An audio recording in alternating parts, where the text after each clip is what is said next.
What's going on, everybody? It's your boy Spencer.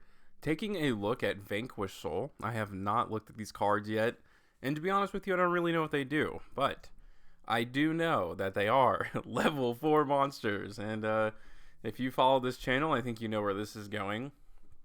I don't have a problem. But okay, this card's insane. Okay, this is Emergency Teleport. It's not a quick play spell, but same difference, right? And Stake Your Soul lets you reveal a monster, and you can dispatch someone with the same attribute. So you do have to play some pretty weird stuff. Okay, Lava Golem is like a decent card, I think, to use. Obviously, it's very good, but it is a fire. And, Ash Blossom, but you need to play more than one, and I think this is the best option. And it does work out, right? I have double Lava Golem. And this hand looks otherwise, like, pretty bizarre, like, overall. But it does work. It does work. So, you can go into the Link 1, which does give you an extra normal summon, in a sense. It lets you special summon from the hand. Same difference, kind of. And yeah, you can do some pretty weird stuff. If you're playing a rank 4 deck, you definitely need to play Circular because the package is just stupid. You can get as many rank 4s as you want, or you can get as many level 4 bodies that you need if you need extra ones. It's so versatile. It's so good. And obviously you can go for F-Zero, right? At the end of the day, this card searches a monster reborn on itself. So it's like a 1 card, 2 level 4 bodies, which is really the only thing you need for a good rank 4 engine. And then obviously during your opponent's turn, you can't use this during your last turn because you did link summon, which is a bit unfortunate. But you also have, right, turns into a spell negate, this is a monster negate, and then this turns into Alimbertion and or Laplation, excuse me. I get the names mixed up. But Laplation, so it sends from everywhere, right? Hand, spell, and then the field. And also it's an Omni negate because you have diameter underneath it. So that's pretty good. Like, that's a decent end board. Again, I have no idea what Vanquish Soul is really trying to accomplish. But here's the same thing. And you can get really cool. I mean, right, you can get around your normal summon very easily with this card. It's very, very good. This card's pretty decent. This Borger.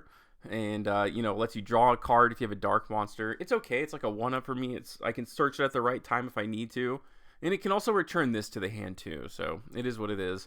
Now I can go into Alimbertion and get the circular package going. Very, very similar. In fact, like most of your end boards are the same as long as you can get the prerequisite amount of level 4 bodies. And I guess that's just kind of the whole thing with the deck, anyways. Okay, so then I can go ahead and bring out the Utopia, F-Zero.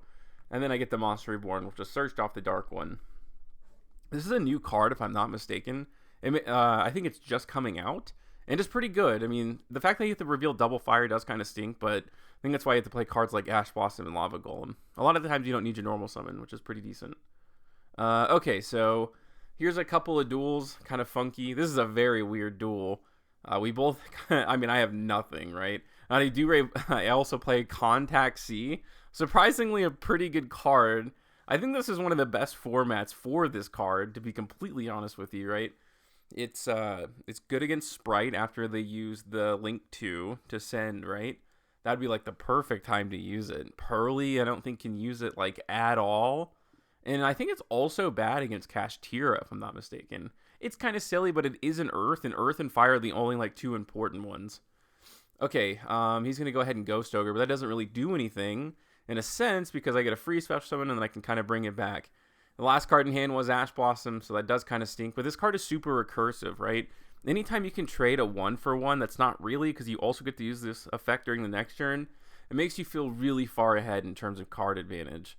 So I can go ahead and bring that back, and then I can do some really cool stuff, right? I can add this back again. Like the Link one is very, doesn't seem good at, first hand, but when it comes to these longer games, it really just is kind of like an infinite resource loop at the end of the day. And that is super powerful in simplified game states. I can bring this back. Yeah, the one thing that you have to do, and I messed this up, is there is a big skill level when it comes to this deck because you have to reveal lots of different attributes, and not only that, which you have to be careful about, using your resources in your hand correctly and in the right order, but also it's a column thing as well. So it's column and attributes, and that's what makes the deck, I guess, fun to play because you have so many options. But yeah, you got to be really careful there.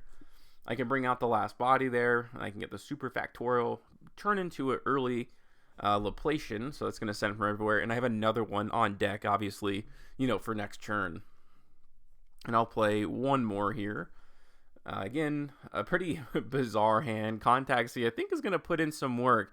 And it may not seem like it, but I think the best ones in his deck, I could be dead wrong about this, but I think the best ones require a Dark, or a Fiend Tuner, excuse me.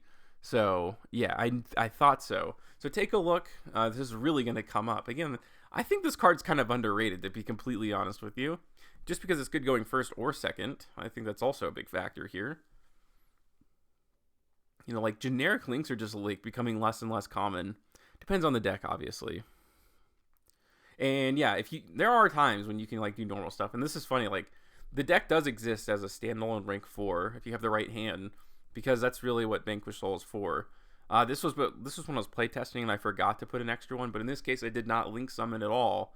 So I should be able to bring out 2 guys here. But still, even without this little silly mistake, again, just from testing, I still have a Hope Harbinger, a Called by the Grave, and a Super Factorial, and then I also have Contact C in hand. So take a look. He's going to have to take a really awkward route when it comes to the Resonator monsters here. Again, I can just wait. These cards don't really matter, right? Retribution, and then boom.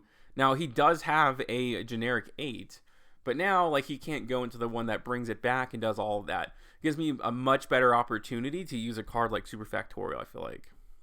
And then here we go, right? I'm going to send all these monsters. That way he's only going to come down to 2 cards, right? I had the Call by the Grave there for the Lubellion.